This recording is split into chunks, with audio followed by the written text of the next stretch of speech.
Big Brother, mainstream media, government cover-ups. You want answers? Well, so does he. Live from Austin, Texas, broadcasting worldwide, it's Alex Jones.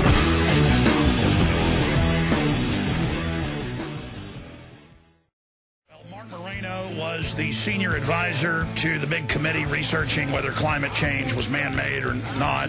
He runs the preeminent site researching the global crime bosses that want to be able to decide what type of toilet you have, light bulb, federal home inspections.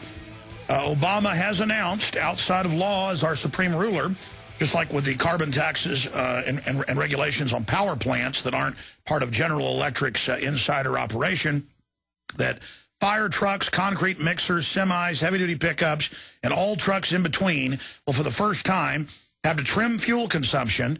Well, they already do that with all the catalytic converters. And emissions, they've been cutting emissions for 2 decades of heat-trapping gases. So that evil carbon dioxide, under new efficiency standards announced Tuesday by President Obama. The White House said the standards will save businesses billions of dollars in fuel costs. Oh, yeah. Yeah, right. Help reduce oil consumption and cut air pollution. The standards also apply to vehicle models after 2014, or 3 years away.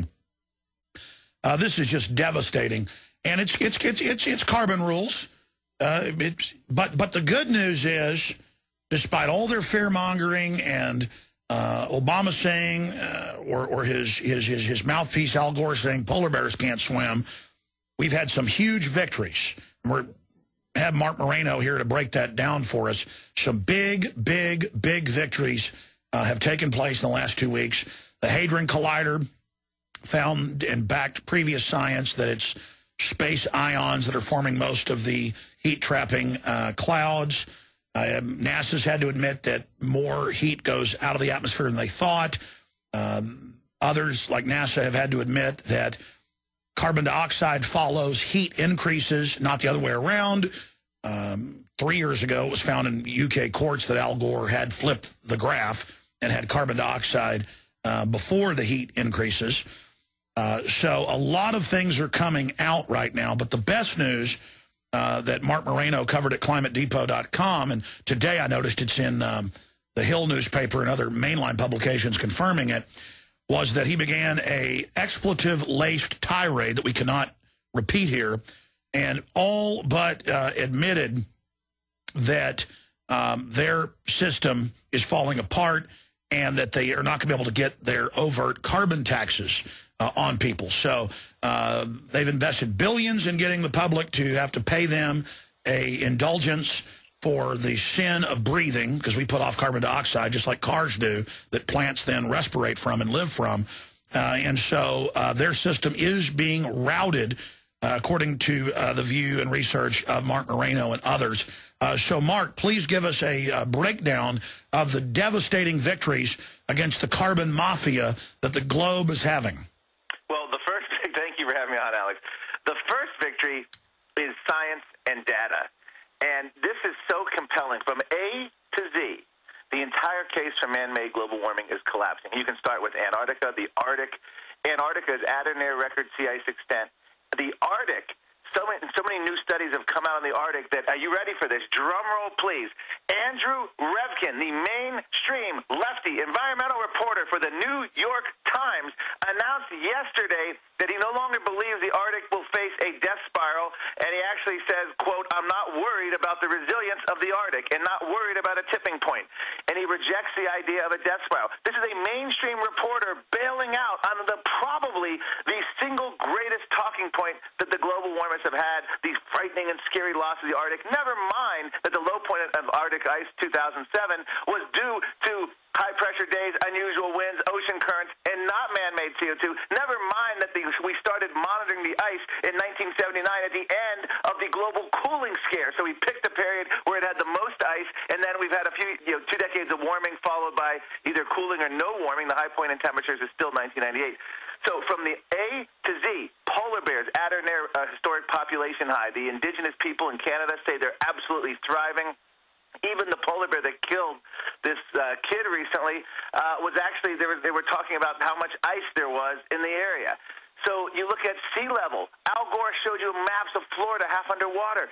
Sea level now, not only is it not accelerating, some monitors are showing sea level decelerating.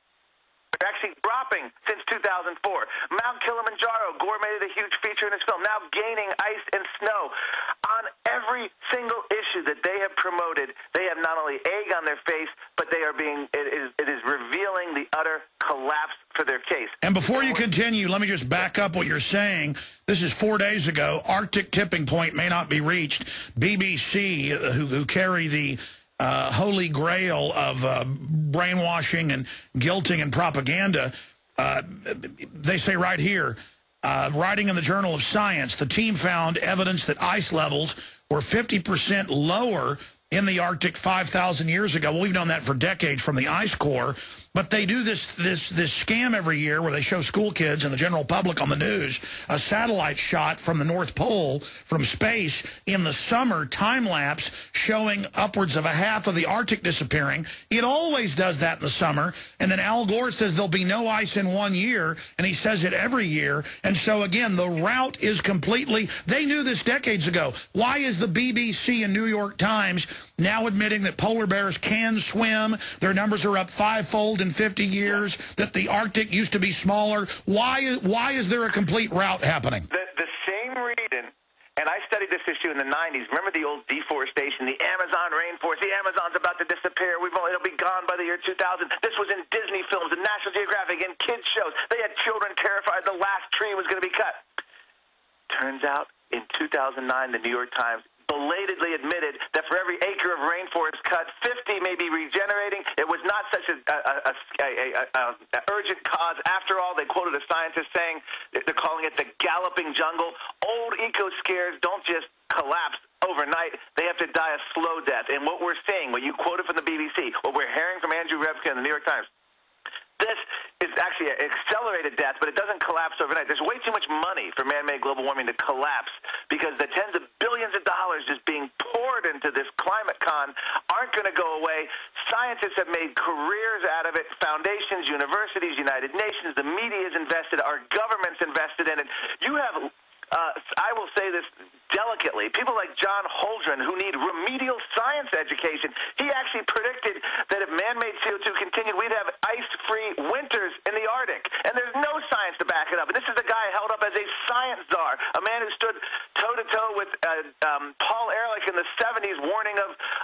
Pachauri said there'd be no ice in the Himalayas with no proof. Here's the greatest thing when you talk about John Holdren. John Lennon, the ex-Beatle, made a scientific chump out of people like Paul Ehrlich and John Holdren. In 1979, he debated Dick Cavett on TV and mocked and ridiculed the overpopulation scare. And now we know the new population scare is underpopulation. And even some of the same people who warned of overpopulation are retracting themselves as global population is stabilizing. So it's just every scare they come up with fades. Well, what's most shocking now about global warming, Alex, we have two recent scientists in Australia have now openly dissented. One of them, Professor Salby, is going to have a peer-reviewed study showing that CO2 follows the temperature rise. It's actually going to make it in the peer-reviewed journal. Skeptical scientists have been saying this for years. And Salby goes further. He's actually claiming that the recent rise in CO2 isn't even human-caused. It's all natural, that humans don't even have that power to rise CO2 from our human activity. In one scientist, another one, Judith Curry, who used to be a warmist, is now converted to an almost 100% skeptic. She says the new study could revolutionize man-made global warming. But you don't even need that study. Again, A to Z, look at any claim Al Gore made. Al Gore is now reduced to looking at blizzards, record cold, floods, droughts as proof of his theory. There's no way to falsify the theory. Al Gore and the man-made global warming movement have morphed into the predictions of Nostradamus, the Mayan calendar. It is not science anymore. And there's always going to be extreme weather, and every time there is, yes, he says, pay me money, and I'll fix everything. Now, the problem is, and I want you to get into his tirade at the Aspen Institute that you first broke from your sources, now confirmed, just blubbering anger by the collectivists that want to be able to run our lives. Talk about that, but then the problem is they don't care. They're going ahead outside of congressional law and implementing all this garbage. California is. Let me start with, with that, your second point. Our washing machines have been decimated by Energy Star EPA regulations based in climate fears. And here's what I mean. No, I bought new ones a few years ago. They broke and wouldn't work. Bought more new ones. They broke and didn't work. Yes, and now I'm trying to find an old junky one. In 1996, 1997, Consumer Reports gave a pass to 100% of the washing machines in terms of the water flow, the energy, the cleaning. They all passed. Fast forward to recent years, and now we're finding even high-end washing machines are failing the test. Why? Because our government has sapped washing machines of power and energy. They no longer can clean clothes. They're going after our refrigerator next. They're actually going to go after ice makers. They've gone after our shower heads, our faucets, our toilets. They're going, and here's the headline of the day, Alex. The American SUV is regulatorily dead as we speak. Obama's new regulations of 50-mile-an-hour plus per gallon rules by 2025 completely lay waste to the SUV. They're going to cram electric cars down our throat, which the president of Audi correctly stated. You'd have to be an idiot. Only idiots buy these cars. What, they've only sold like 1,000 volts or something? No one wants their crud. People will be dying in Minnesota and other places in the winter as their cars run out of juice and they can't refuel them and they're stuck on the side of the road under 10-foot snowdrift. It's a life and death issue. You have the head of GM calling for gas tax increase so they can sell their cars that no one wants to buy. So they've already succeeded in many ways. And then, of course, we have the EPA regulations lying in wait that's going to regulate what we exhale from our mouth, CO2. We inhale oxygen, exhale CO2. We have those lying in wait. Obama has wisely decided to wait until after the next presidential election, but we are facing very serious threats, and that is going to be the regulatory nightmare of the world. We're already talking governments around the world. The Japanese government is telling their people they had to go to bed an hour early to fight global warming. The head of the UN climate panel, Rajendra Pachauri, has said Americans can no longer have ice water in restaurants, that's too expensive. But meanwhile, all these guys live in incredible palaces. Yes. Nat Rothschild, over there running the climate exchange, has giant yachts, jets, private islands, lavish parties. Prince Charles calling to cut everybody's... telling old ladies not to take hot baths. I mean, these people are so incredibly disgusting. But speaking of that, speaking of John Lennon on national TV talking about overpopulation being a fraud, here is that clip from the TV show you mentioned, Marc Morano. Here it is.